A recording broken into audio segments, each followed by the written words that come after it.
Bismillahirrahmanirrahim. Assalamualaikum warahmatullahi wabarakatuh. Innal hamdalillahi nahmaduhu wa nasta'inuhu wa nastaghfiruh wa na'udzu billahi min shururi anfusina wa sayyiati a'malina. Man yahdihillahu fala mudilla lahu wa man yudlil fala hadiya lahu. أشهد أن لا إله إلا الله وحده لا شريك له وأشهد أن محمدا عبده ورسوله لا نبي بعده.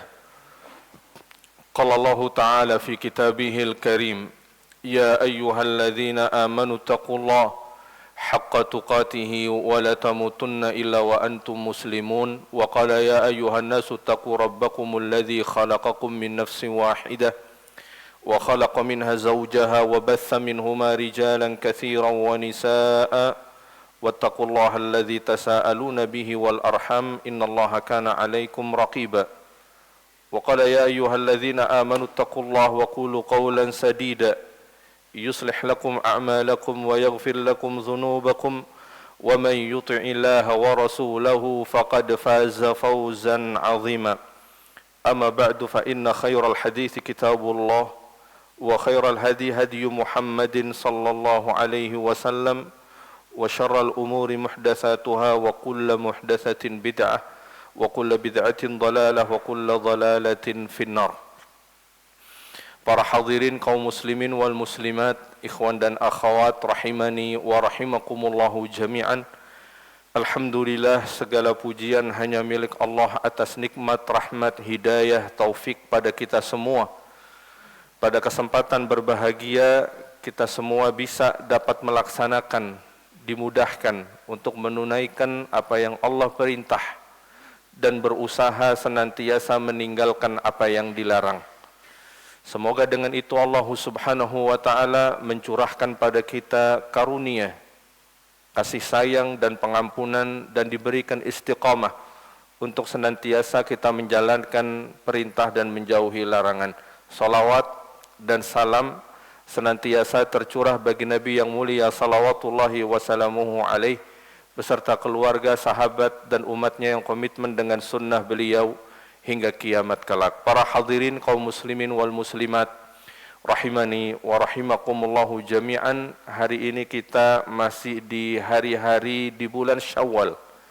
Kita berada pada tanggal 19 Syawal, yang mana bulan ini setidaknya mengingatkan kita pada 5 peristiwa besar yang telah dilalui oleh umat ini. Terjadi, setidaknya kita sebutkan 5 peristiwa besar di bulan Syawal yang telah berlalu dari sejarah kaum muslimin.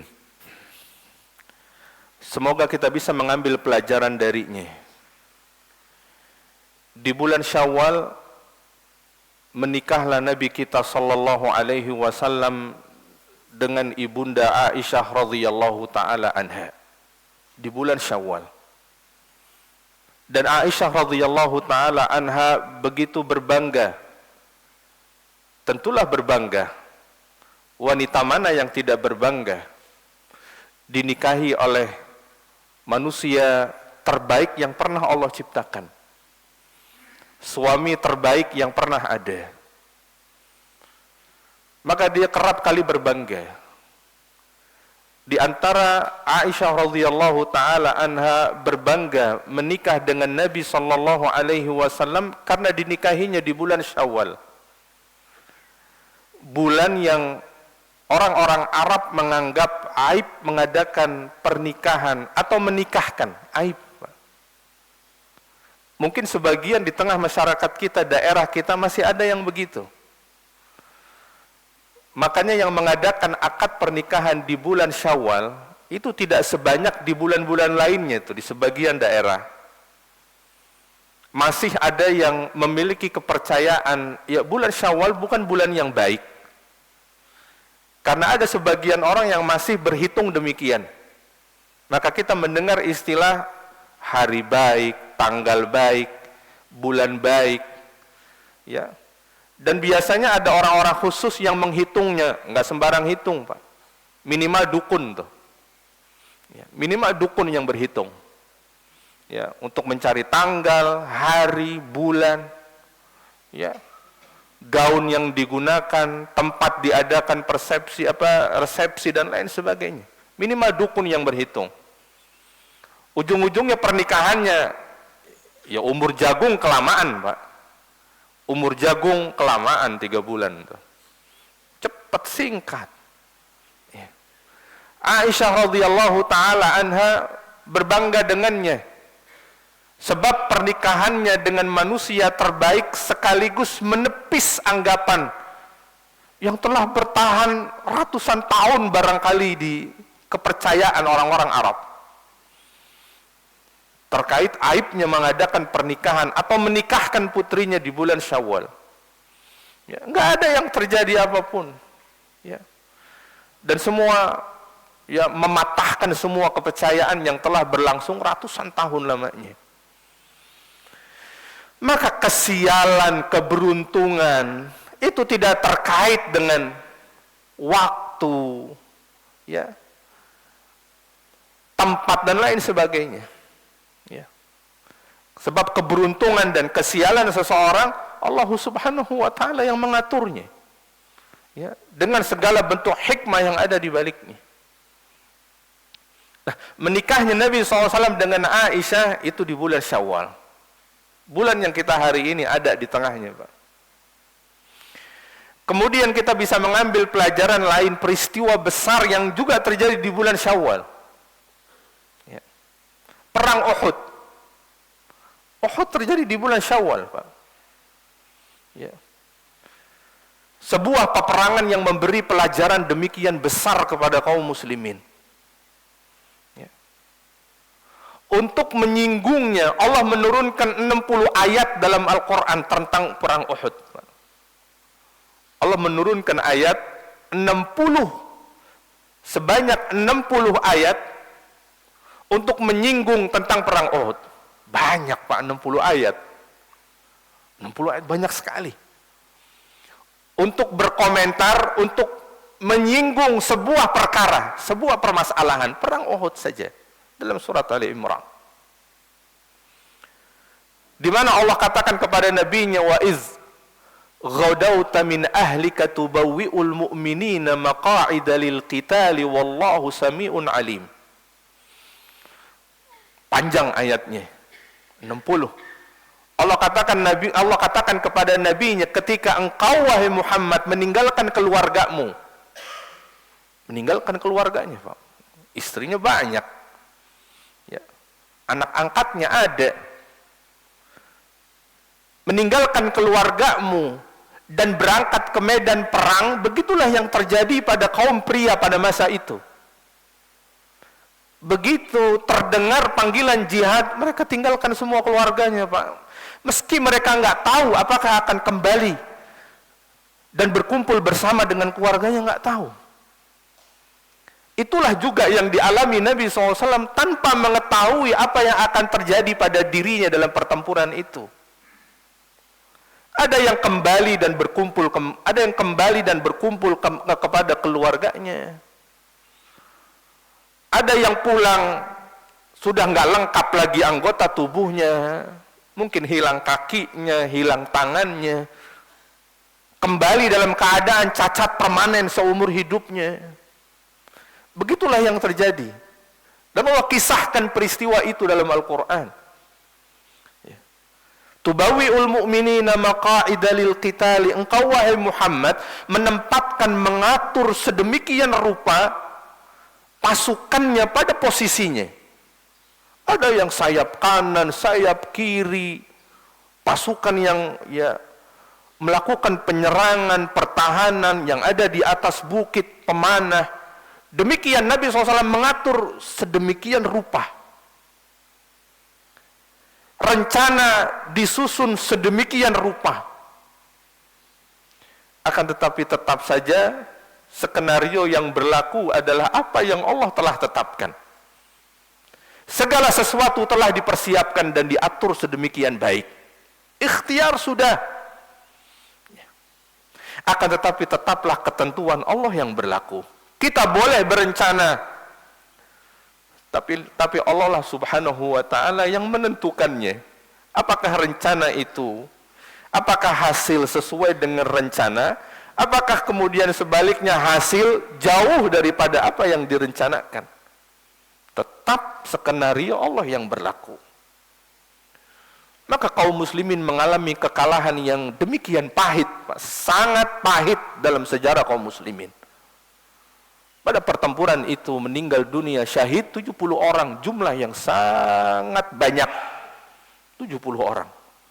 Dalam peperangan Nabi SAW itu jumlah yang sangat banyak. Salah satunya bahkan kerabat terdekatnya Nabi SAW, paman beliau yaitu Hamzah ibn Abdul Muttalib.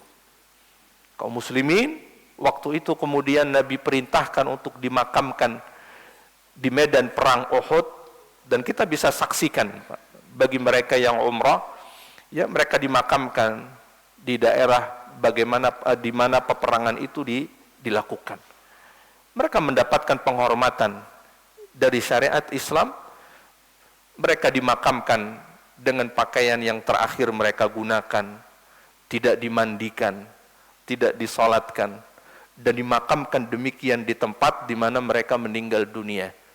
Begitulah bagaimana syariat memperlakukan mereka, karena apa yang mereka lakukan dengan mengorbankan jiwa dan raganya adalah sebuah puncak pengorbanan seorang hamba untuk Rabbnya. Maka syariat memperlakukan mereka dengan istimewa. Ya. Tidak perlu lagi dimandikan sebagaimana jenazah kaum muslimin lainnya yang harus dimandikan, yang harus diistinjakan, yang harus dikafani, ya, yang harus dibersihkan tubuhnya dari berbagai kotoran. Enggak, mereka dimakamkan sedemikian rupa sebagai bentuk penghormatan, enggak perlu lagi dibersihkan, enggak perlu lagi. Ya. Mereka akan menghadap kepada Allah dalam keadaan demikian. Itu peristiwa yang kedua. Kemudian juga terjadi di bulan Syawal perang Khandaq. Perang Khandaq. Perang yang lahir dari ide seorang sahabat Nabi Sallallahu Alaihi Wasallam dan dia non Arab. Perang strategi yang sebelumnya enggak pernah dikenal orang-orang Arab, yaitu perang Parit. Orang Arab enggak pernah mengenal yang namanya perang Parit. Seperti itulah jika dalam kondisi terdesak, terjepit, di mana musuh lebih kuat dan kita berada di tempat tidak keluar dari tempat tersebut, maka yang dilakukan orang-orang Persia, sahabat siapa Pak? Salman Al-Farisi. Nabi Shallallahu Alaihi Wasallam meminta masukan kepada para sahabatnya, meskipun beliau seorang nabi, Pak, bisa saja beliau bermunajat, berdoa kepada Allah, memohon petunjuk, tapi enggak demikian. Nabi meminta pendapatnya dari para sahabat, apa yang akan kita lakukan? Di mana kala itu anomali, nggak ada sejarah orang-orang Arab, kabilah-kabilah Arab itu bersatu, Pak. Nggak ada sejarah. Yang kita dengar sejarah orang-orang Arab itu selalu berperang. Hanya karena permasalahan sepele sekali, maka memicu peperangan antar kabilah. Maka nggak ada cerita orang-orang Arab dalam sejarah mereka bersatu melawan satu musuh, nggak ada cerita. Tapi dalam perang Khandaq itu terjadi, Pak. Entah gimana ceritanya, itu orang-orang Arab berkoalisi, bersatu padu, bersepakat menjadikan Nabi adalah musuh tunggal mereka. Lihat bagaimana Allah Subhanahu wa ta'ala menguji nabinya, Pak. Ya. Orang-orang Arab yang nggak pernah bersatu bisa bersatu. Ya. Ini lintas etnik, lintas agama. Nggak pernah sebelumnya mereka bersatu dengan orang-orang Yahudi. Bersatu dengan orang-orang Yahudi. Ya. Maka terbentuklah pasukan yang demikian besar. Pasukan yang demikian besar, Pak. Bisa dikatakan hampir semua kabilah Arab, mereka bersepakat menjadikan musuh tunggalnya adalah Nabi SAW. Ingin menghapus dari sejarah manusia, Pak. Ya, kaum muslimin, Nabi dan kaum muslimin hendak dihapus dalam sejarah manusia. Ingin dihabisi hari itu. Ya. Maka Nabi SAW membuat khandak yang demikian luas dalam mengelilingi kota Madinah. Bertahan di dalam khandak. Dan Allah Subhanahu wa ta'ala mengabadikan juga peristiwa itu dalam Al-Quran. Dalam surat Al-Ahzab. Ya, dalam sebuah surat namanya Al-Ahzab. Allah mengabadikan peristiwa besar tersebut di mana orang-orang Arab mampu berkoalisi yang selama ini nggak pernah koalisi. Nggak ada yang bisa menyatukan mereka. Harta nggak ada. Kekuasaan mereka masing-masing berkuasa di wilayahnya. Yang paling kuat menindas yang lemah. Begitulah hukum rimba yang ada pada saat itu. Tapi menjadikan Nabi sebagai musuh itu menyatukan mereka semua. Perang Khandaq terjadi di bulan Syawal. Kemudian setidaknya kita bisa mengambil peristiwa lain yang terjadi di bulan Syawal. Perang Hunain, Pak. Perang Hunain. Yang terjadi pada tanggal 8 ya Hijrah. Tanggal 8 tahun 8 Ba'dal Hijrah. Tepatnya setelah tumbangnya kota Makkah. Setelah kota Makkah ditaklukkan Nabi Shallallahu Alaihi Wasallam tanpa sedikit, tanpa setetes darah yang mengalir. Itu penaklukan kota luar biasa, Pak. Penaklukan kota besar tanpa ada sedikit pun pertumpahan darah, itu luar biasa, Pak. Ya, kita lihat hari ini bagaimana sebuah negara ya menganeksesi wilayah, berapa ribu yang harus dikorbankan. Berapa ribu yang harus dikorbankan tuh. Rusia menganeksasi Crimea dan lain, berapa ribu itu yang harus dikorbankan. Ya. Tentaranya, masyarakat sipilnya. Nabi SAW menaklukkan kota Makkah tanpa tertumpah setetes pun darah. Ya. Padahal permusuhannya bertahun-tahun, Pak. Permusuhannya bertahun-tahun. Begitu ditaklukkan kota Makkah, hanya berselang beberapa minggu, Nabi melanjutkan peperangan di sebuah kabilah namanya kabilah Hawazin. Disebut dengan perang Hunain. Nama sebuah daerah namanya perang Hunain. Dan itu terlibat di dalamnya suku Hawazin. Suku Arab yang paling terkenal mahir dalam memanah, Pak. Suku Arab yang paling terkenal mahir dalam memanah. Panah ini senjata yang cukup efektif di masa itu, Pak. Ya. Makanya dalam perang Uhud ketika Nabi menempatkan 50 saja pemanah di atas bukit pemanah, 200 pasukan berkudanya Khalid nggak bisa bergerak seharian, Pak.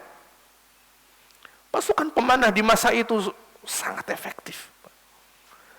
Mereka bisa menembak dari jarak jauh, nggak butuh orang banyak, apalagi kalau mereka mahir memanah. Ya, nggak harus mereka face to face, dari jauh mereka sudah bisa melumpuhkan lawannya. Nabi menempatkan 50 orang di bukit pemanah dalam perang Uhud, menjadikan 200 pasukan berkuda, cepat sekali, Pak. Yang dipimpin oleh panglima terbaiknya orang-orang Arab dan panglima terbaiknya kaum muslimin, Khalid ibn Walid, mati kutu, nggak bisa bergerak seharian. Kenapa beliau bergerak? Begitu 50 orang ini turun, barulah dengan leluasa Khalid ibn Walid dengan 200 pasukan berkuda bergerak dan membantai kaum muslimin di bawah. Itu kan yang terjadi dalam perang Uhud. Nah, suku Hawazin dikenal rata, Pak. Kemampuan mereka memanah mahir, rata. Ini lawan yang berat. Waktu itu Nabi Shallallahu Alaihi Wasallam berangkat dari kota Madinah dengan 10.000 sahabat menaklukkan kota Makkah. Begitu kota Makkah tumbang, takluk, semua menyerah tanpa perlawanan sedikit pun, maka kala itu bergabunglah 2.000 pria dan semuanya mu'alaf. Bukan 1-2 orang, 2.000 orang semuanya mu'alaf. Ikut dalam sebuah peperangan. Ini tantangan tersendiri, Pak. Bukan hal yang sederhana mengatur 10.000 orang yang sudah lama beriman, ditambah dengan 2.000 orang yang masih goyah imannya. Baru seumur beberapa pekan saja. Kemudian berangkatlah 12.000 pasukan menuju Hawazin. Ya. Pada putaran pertama, nyaris kaum muslimin kalah. Dan belum pernah dalam sejarah perangnya Nabi SAW membawa 12.000 orang. Belum pernah dalam sejarah. Dan ini jumlah terbanyak dalam peperangan Nabi SAW. Belum pernah Nabi membawa pasukan sampai 12.000 orang. Namun lagi-lagi ada pelajaran yang bisa kita petik dari peristiwa tersebut. Kaum muslimin demikian pedenya, Pak. Belum pernah dalam sejarah mereka membawa pasukan sebanyak ini. Muncullah kemudian rasa optimis yang berlebihan. Ya, menyandarkan diri pada jumlah. Disitulah yang menjadi sebab kekalahan. Pada putaran pertama peperangan, nyaris pasukan 12.000 bubar. Melarikan diri kocar-kacir. 12.000. Disitulah kemudian Nabi SAW mengumpulkan kembali sahabatnya di tengah peperangan yang begitu berkecamuk. Di tengah peperangan yang begitu kecamuk. Disitulah terlihat betul gagah beraninya Nabi SAW. Begitu pasukan 12.000 kocar-kacir berhamburan tanpa arah, jauh dari komando, maka Nabi SAW tampil dengan tunggangannya. Baghlun, Pak. Baghlun itu kawinan silang antara keledai dan kuda. Itulah tunggangan Nabi SAW. Ya. Dipegang erat talinya oleh Abdullah bin Abbas. Dalam situasi pasukan berhamburan dan musuh bersatu di depan. Apa kata Abdullah bin Abbas? Ini kalau saya tidak pegang tali baghlunnya Nabi SAW, maka Nabi akan lari seorang diri ke tengah musuh-musuhnya, Pak. Akan lari seorang diri, memberikan semangat. Ya. Kemudian diperintahkan sahabat untuk mengumpulkan kembali pasukan yang telah kocar-kacir. Alhamdulillah Allah Subhanahu wa taala memberikan kemenangan kepada nabinya. Dan Nabi SAW mendapatkan harta ghanimah terbanyak dalam sejarah peperangannya dalam perang Hunain. Terbanyak dalam sejarah peperangannya. Ribuan ekor unta, ribuan ekor sapi, puluhan ribu ekor kambing, ya, berkilo-kilogram emas, perak dan lain sebagainya. Kemudian Nabi bagi-bagikan semua tanpa beliau mengambil sepeser pun, ya, kepada seluruh sahabatnya.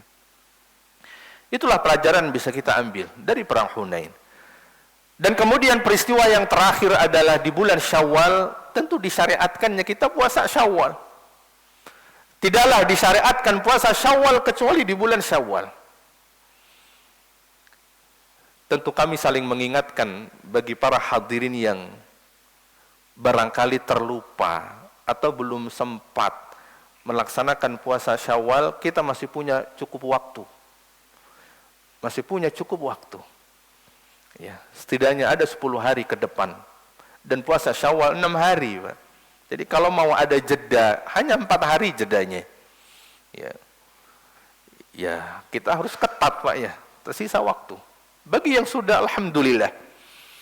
Puasa Syawal yang dianjurkan, disunnahkan Nabi SAW sebagai penyempurna dari puasa 30 harinya di bulan Ramadan. Tentulah kita dengan penuh keyakinan, nggak ada di antara kita yang sempurna 30, bukan sempurna dalam arti menjalankan puasanya, enggak.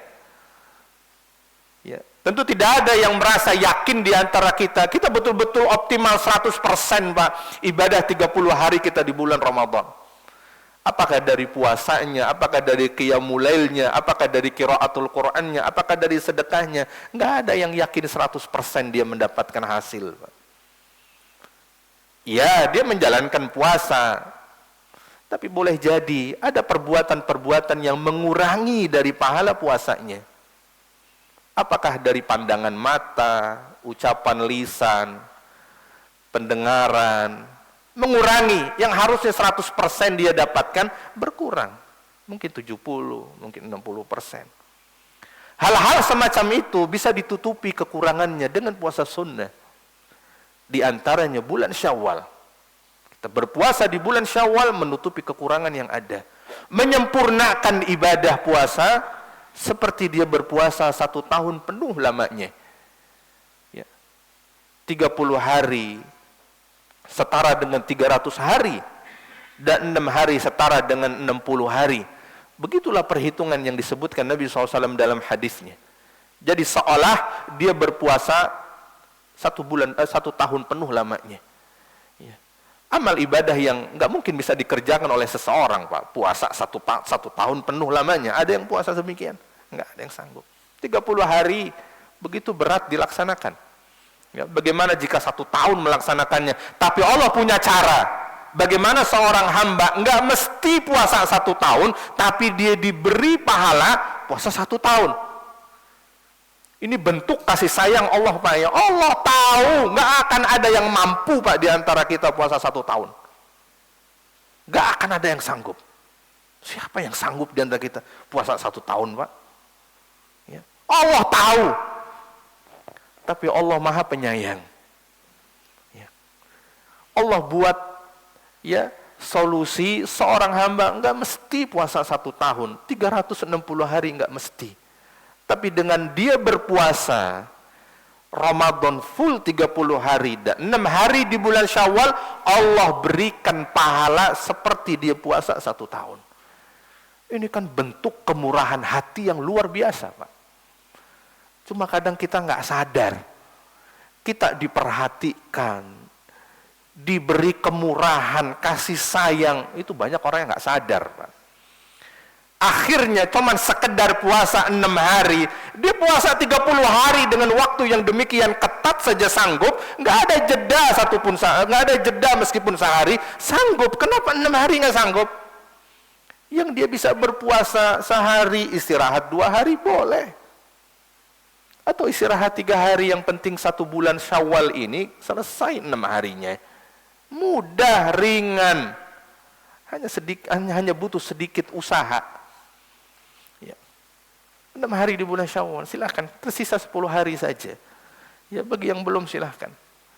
Bisa dia gabungkan niatnya dengan Senin Kemisnya, atau bisa dia gabungkan niatnya dengan 3 hari puasa di setiap bulannya, Ayyamul Bidh. Dan para ulama berpendapat boleh mendapatkan 2 keutamaan hanya dengan 1 amalan. Puasa Syawal, kemudian dengan puasa sunnah reguler yang ada pada setiap bulannya, gabungkanlah niatnya. Nanti hari Senin misalkan, gabungkan dengan puasa sunnah Seninnya. Atau dia belum melaksanakan 3 hari di setiap bulannya. Yang kata Nabi SAW, berpuasa 3 hari pada setiap bulan, itu seperti puasa 1 bulan, Pak. Seperti puasa 1 bulan. Yang dikenal dengan Ayyamul Bidh. Yang paling afdol 13, 14, 15. Atau yang penting 3 hari di setiap bulan. Pilih salah satu dari harinya. Di bulan Syawal, gabungkan dengan puasa Syawalnya. 1 amalan mendapatkan 2 keutamaan. Yang beginian boleh, Pak, dalam agama, Pak, ya. Enggak dihitung, perhitungan banget sih. Enggak. Yang beginian dibolehkan dalam agama. Jika ada 2 jenis amalan yang sama, itu boleh digabungkan dengan 1 niat, Pak, ya. 2 jenis amalan yang sama. Nggak boleh kalau dia gabung puasa qadha, kemarin safar, kemarin sakit di bulan Ramadan, digabung niat sama Syawal, nggak boleh. Meskipun sama-sama puasa, tapi yang satu wajib, yang satu sunnah. Nggak bisa digabungkan. Kalau bayar puasa qadha, kita nggak boleh dibatalkan, Pak. Kayak kita puasa Ramadan tuh. Kita puasa qadha nih, bayar hutang kemarin Ramadan. Tiba-tiba dadak datang tamu, kita hidangkan, dibatalin, nggak boleh, Pak. Anda batalkan deh, nggak enak tamu datang, kita nggak sanding makan, nggak enak, nanti nggak nyaman, nggak boleh, Pak. Karena kita puasa qadha, dan puasa qadha hukumnya wajib. Yang wajib nggak boleh dibatalkan kecuali dengan uzur yang syar'i. Tapi kalau kita hanya puasa sunnah, boleh. Ya, puasa sunnah boleh kita batalkan tanpa dengan uzur syar'i. Ya. Dimulainya nggak mesti dengan niat di malam hari, kemudian juga bisa dibatalkan, nggak mesti dengan uzur syar'i. Itu puasa sunnah. Ya. Kita baru mau niat nih, misalkan baru dengar ceramah misalkan pagi ini, tadi bangun belum sempat minum, belum sempat makan, sampai di masjid ikut kajian, oh iya saya belum puasa sunnah Syawal, meski sehari pun belum. Kalau gitu saya hari ini puasa, boleh Pak. Kalau gitu saya puasa hari ini, puasa Syawal. Belum berniat dari malam dia, puasa sunnah boleh tanpa niat. Tapi kalau puasa wajib, Ramadan, qadha, dari malam Pak ya. Paling lambat ya, ketika sahur dia berniat puasa. Ya. Itulah 5 peristiwa yang kita bisa mengambil pelajaran, ya, peristiwa besar yang terjadi di bulan Syawal. Dan terlebih ya di hadapan kita ada 3 bulan-bulan haram yang kita dianjurkan untuk melakukan banyak ketaatan dan meninggalkan kemaksiatan. Jadi sedemikian rupa Allah mengatur dengan begitu sistematis, membiasakan seseorang dengan rangkaian ibadah di bulan Ramadan dengan demikian ketat, agar di bulan-bulan ke depan, dan kita 3 bulan haram nih, Zulqa'dah, Zulhijjah, bulan Muharram, ini 3 bulan berturut-turut Pak. Di dalamnya dianjurkan kita beribadah, melakukan ketaatan, meninggalkan kemaksiatan. 3 bulan ini, 4 bulan lah katakan dari bulan Syawal, ada Zulqa'dah, Zulhijjah, dan bulan Muharram, lebih mudah untuk dijalani karena kita sudah terbiasa dengan 30 hari di bulan Ramadan Pak. Dianjurkan banyak puasa, sedekah, seluruh amalan lah di bulan-bulan haram. Ya. Apalagi nanti kita masuk bulan Zulhijjah, 10 harinya 10 hari yang utama. Ya. Baik para hadirin rahimani wa rahimakumullahu jami'an. Kita lanjutkan satu hadis Nabi sallallahu alaihi wasallam dari pelajaran kita kitab Riyadhis Shalihin, bab fadli yaumil jum'ah wa wujubiha wal ightisali laha, bab ya keutamaan hari Jumat, ya terkait dengan pembahasan hukum wajibnya dan perintah. Sebagian ulama khilaf terkait dengan hukum mandi hari Jumat, al-ightisal hari Jumat. Sebagian mengatakan sunnah, sebagian wajib. Sudah keluar dari perselisihan, udah upayakan tetap mandi pada setiap hari Jumat. Khusus ketika dia mau Jumat Pak, mandi Jumat, bukan mandi rutinitas, tapi mandinya karena Jumat. Disebutkan dalam hadis an Abi Hurairah radhiyallahu anhu anna Rasulullah sallallahu alaihi wasallam qala man ightasala yaumal jum'ati ghuslal janabah. Kata Nabi sallallahu alaihi wasallam, barang siapa yang mandi pada hari Jumat, mandi janabah, mandi junub. Kita tahu mandi junub beda dengan mandi biasa rutinitas. Pada hari Jumat secara khusus seseorang diperintahkan mandi. Para ulama berbeda pendapat, mandi Jumat dikatakan sah itu sebelum terbit fajar ataukah setelah terbit fajar. Zahir hadis mengisyaratkan bahwa dikatakan mandi Jumat itu setelah terbit fajar, Pak. Dan demikian dikuatkan oleh Syekh Abdul Aziz bin Baz, Shalih Utsaimin rahimahullah, bahwa yang dikatakan mandi Jumat setelah terbit fajar, itulah dikatakan mandi Jumat. Kalau dia mandinya sebelum terbit fajar, tidak dikatakan mandi Jumat. Ya, jadi mandi Jumat dilakukan secara khusus, spesifik setelah terbit. Ya. Kata Nabi, barang siapa yang mandi pada hari Jumat, mandi janabah. Mandi yang dimaksud hari di sini mandi setelah terbitnya fajar. Dan mandi janabah ini isyarat, Pak. Ya. Dan para ulama menyepakatinya bahwa disunnahkan berhubungan badan dengan istri pada hari Jumat. Karena anjuran dari Nabi mandi junub. Ya. Jadi yang disunnahkan berhubungan suami istri itu hari Jumat siang Pak ya, pagi sampai menjelang Jumat lah. Adapun keyakinan luas masyarakat kita yang sering mengait-ngaitkan malam Jumat sunnah Nabi ini maksudnya adalah hubungan suami istri, ini keliru Pak. Bukan malam Jumat. Ini harus diluruskan Pak. Justru hadis mengisyaratkan hari Jumat. Ia pulang dari masjid nih, janjian dulu sama istri, kita nyunah yuk ya, nyunah. Dan hari itu mandinya bukan mandi biasa, hari itu mandinya mandi junub. Ustaz, gimana mau ngantor? Ya kan bisa sebentar. Yang penting dapat sunnahnya, dia mandi ngantor. Apalagi yang cuman ngantor di Bogor Pak ya, mepet-mepet Jumat juga boleh. Ya. Untuk dapetin sunnahnya.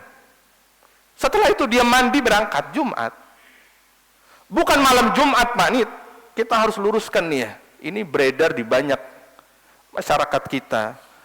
Ya, udah nyunah belum? Mereka katakan udah nyunah belum? Malam Jumat. Enggak. Ini berangkat dari apa yang beredar di tengah masyarakat, katanya hubungan suami istri malam Jumat sekali aja itu kayak bunuh satu orang Yahudi Pak.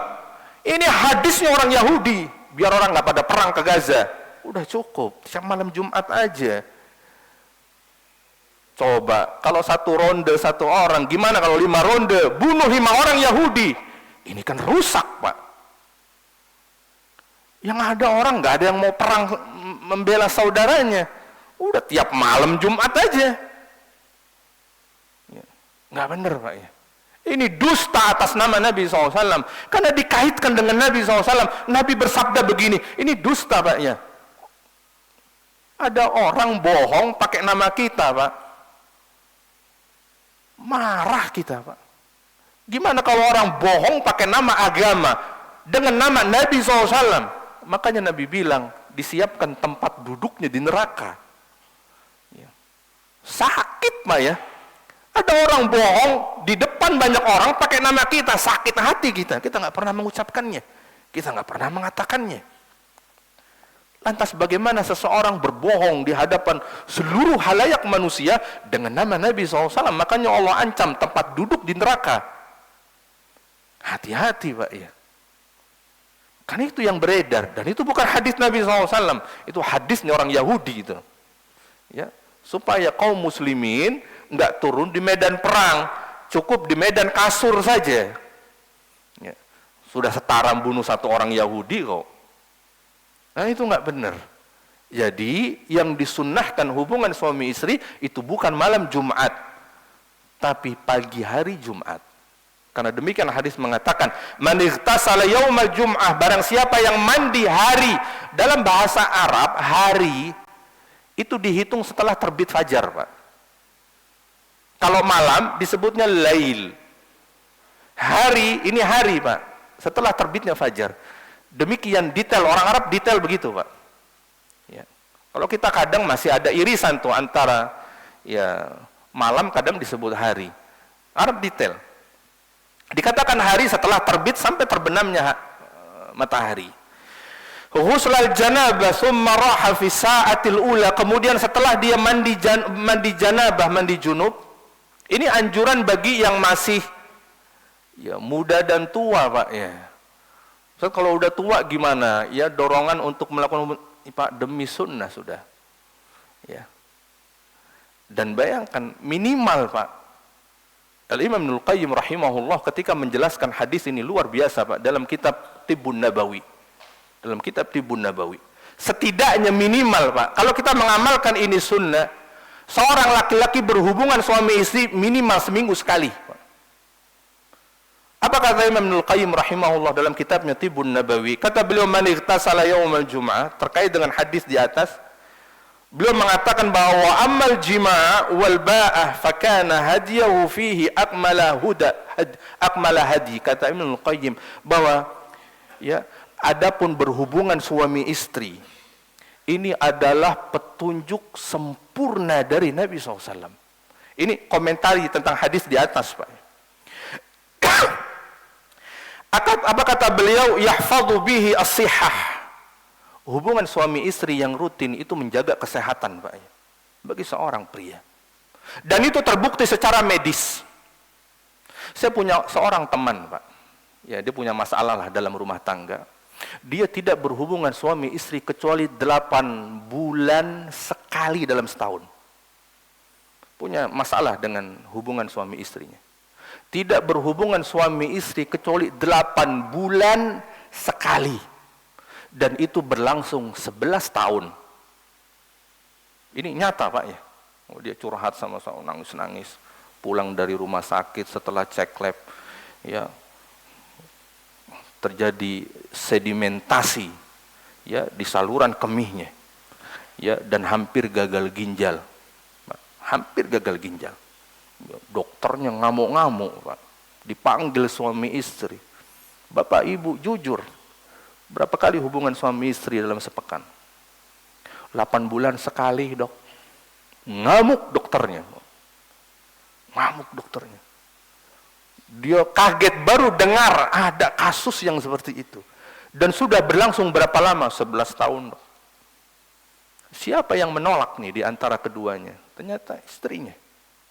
Ya. Apa kata dokter? Ibu, kalau nggak kasih saya potong punya suami ibu. Dokternya marah, Pak. Lihat buktinya. Ya. Ini salah satu bukti, ya, nubuat, Pak, ya. Kenabian Nabi SAW, dan memang laki-laki nggak bisa, ya, membiarkan dirinya tanpa memiliki pasangan istri, nggak bisa, Pak. Berbahaya. Ya, dan sudah terjadi. Ya. Dan hampir nyaris gagal ginjal, dan sebentar lagi gagal ginjal dia. Ya. Jadi sebentar lagi gagal ginjal. Ya, kata Imam Qayyim rahimahullah, yahfadhu bihi sihah, berhubungan suami istri secara rutin menjaga kesehatan seseorang, kesehatan suami dan kesehatan istri. Ya, wa tatimmu bihi ladzah wa sururun nafs. Ya, ini memberikan kenikmatan kepada seorang suami dan kemudian menjadikan jiwanya tenang. Mohon maaf, Pak, ya, yang LDR-an itu berat sebetulnya.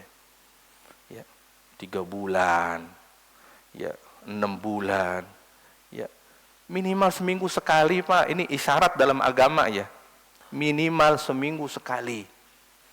Ya, yang mau sehat, ya 3 kali seminggu lah. Ya, begitulah agama mengatakan. Wasururun nafs, memberikan ketenangan pada jiwa, Pak. Dan itu terbukti secara medis kok. Seorang pria setelah melakukan hubungan suami istri ada semacam hormon, Pak, ya. Hormon yang secara alami itu keluar dalam tubuhnya seperti orang makan narkoba, Pak, ya. Tenang dia. Ada hormon, saya nggak tahu nama istilahnya, itu menenangkan jiwanya. Jadi kalau ada laki-laki yang sering marah-marah terus, Pak, tanda-tanda jarang nih. Dikit-dikit dia udah ngegas duluan, tanda-tanda. Karena orang yang rutin melakukan hubungan, dia lebih tenang jiwanya. Begitulah kata Imam Qayyim. Jiwanya lebih bahagia, lebih tenang, nggak cepat ngegas, ya, lebih stabil, ya, bijak. Ya, kalau ada permasalahan apa, ya solutif orangnya, ya karena dia tenang jiwanya. Ya. Wa yahsulu bihi maqasiduhu allati wudi'a li ajlih, dan kemudian tercapai semua tujuan dan maksud yang ditujukan kemaslahatan di balik itu semua. Lihat. Dan syariat agama mengatakan seminggu sekali minimal. Ya, itu paling minimal itu, Pak. Ya. Semua dikatakan summa raha fi sa'atil ula. Kemudian dia berangkat setelah mandi janabah pada waktu yang pertama, maka dia mendapatkan pahala seperti menyembelih seekor unta yang besar hari Jumat. Yang datang pada jam waktu yang kedua, bagaimana kita mengklasifikasi waktu pertama, waktu kedua?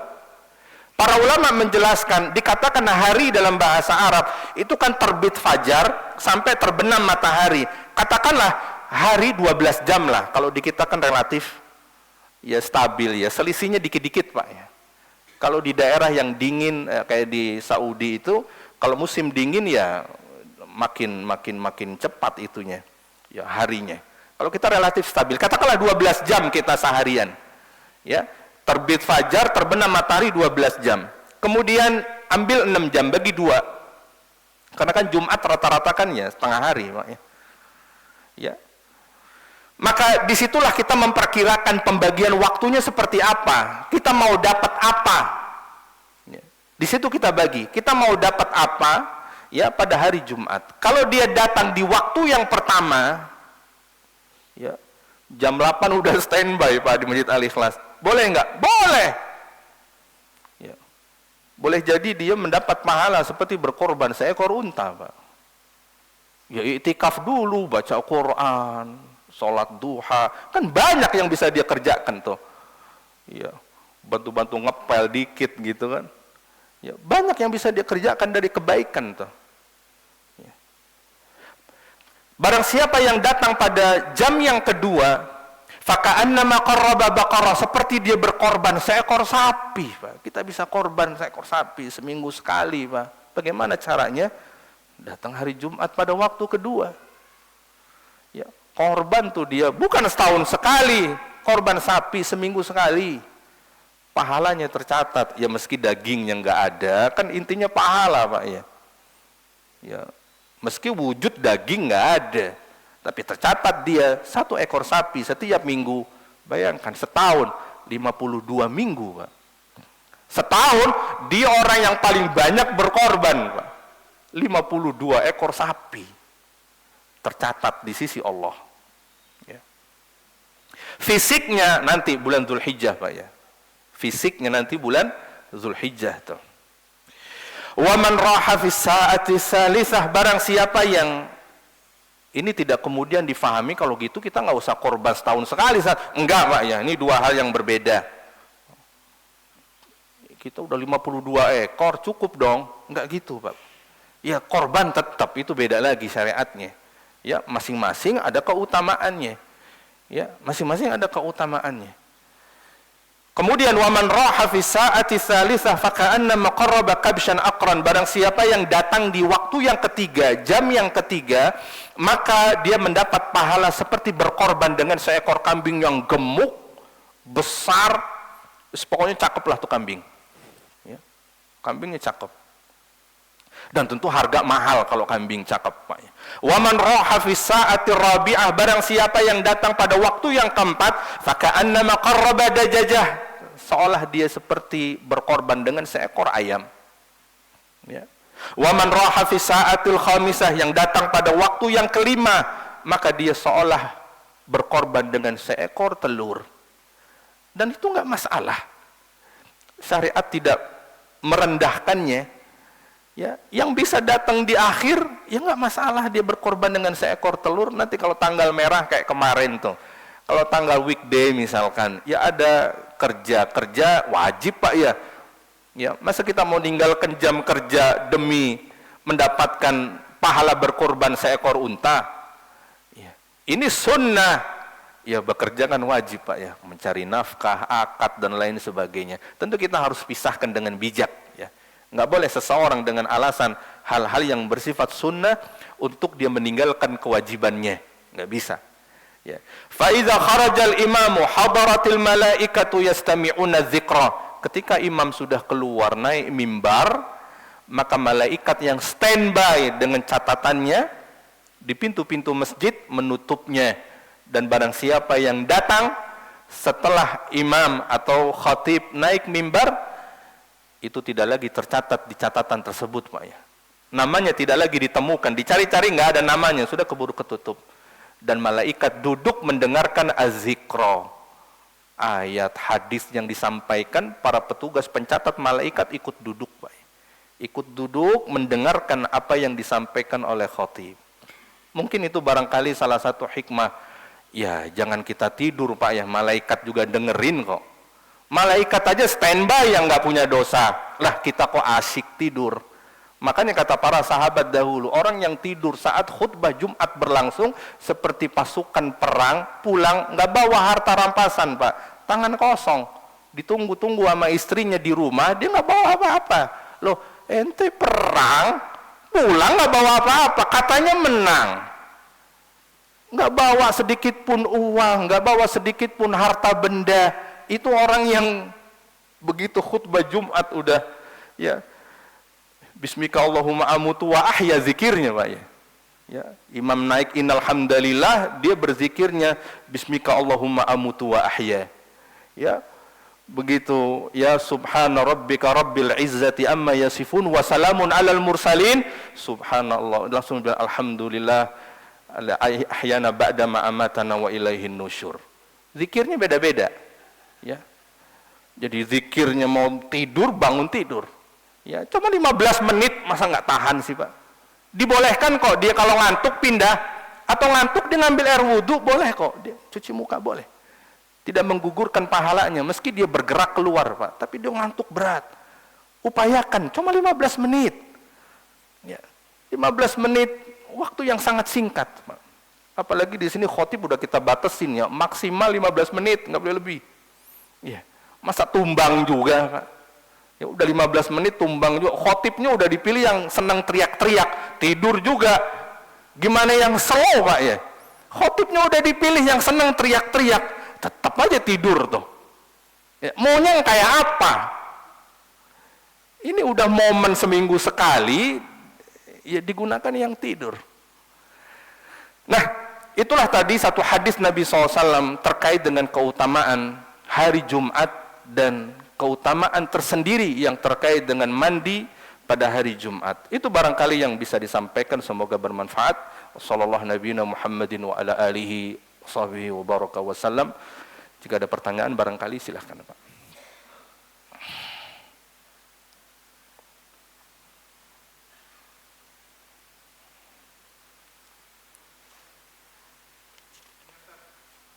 Ya, Pak Al, silakan Pak Al. Assalamualaikum warahmatullahi wabarakatuh. Waalaikumsalam. Ustaz, terkait puasa di bulan Syawal, Ustaz, Ya. yang 6 hari ini, kan pahalanya itu untuk selama 1 tahun tadi Ustaz Ya. sampaikan. Seandainya kita ternyata nggak sampai 6 hari gitu Ustaz, Ya. dapatnya 5 hari gitu. Itu apakah sama kita dianggap sebagai pahalanya sampai 1 tahun atau cuman ya cuma sekedar puasa sunnah biasa aja gitu? Ya. Itu aja Ustaz. Baik, apakah ketika seseorang hanya sanggup melaksanakan 5 dari 6 hari puasa Syawal, maka sudah dikatakan dia puasa setahun penuh? Tentulah tidak. Akan tetapi, sekali lagi, kembali kepada hadis Nabi SAW bahwa al-hasanatu bi asyri amsaliha. Allah selalu membalas kebaikan seseorang itu dengan dilipat menjadi 10 kali lipat. Setiap kebaikan. Dan ini hadisnya umum Pak. Semua kebaikan, apakah sedekah, apakah yang lainnya, ya, sholat 5 waktu, itu setara dengan 50 waktu Pak. Jadi meski dahulu Nabi disyariatkan 50 waktu, dan pada akhirnya 5 waktu, itu yang 5 waktu setara dengan 50 waktu. Karena demikian Allah punya mekanisme melipat gandakan kebaikan seseorang 10 kali lipatnya. Berdasarkan hadis umum seperti ini, mencakup semua amalan, bahwa puasa 5 harinya di bulan Syawal, yang misalkan entah dia sakit, safar, lain sebagainya, kemudian hanya sanggup 5 hari, keburu habis misalkan, ya maka dikalikan dengan 10, maka 50 saja. Ya artinya tidak 360, tidak 1 tahun. Ya, jadi 1 tahunnya kurang 10 hari. Allahu a'lamu bishawab. Kita jika memahami jangan keumuman hadis terkait dengan pelipat gandaan kebaikan itu 10 kali lipat Pak ya. Allahu a'lam bishawab.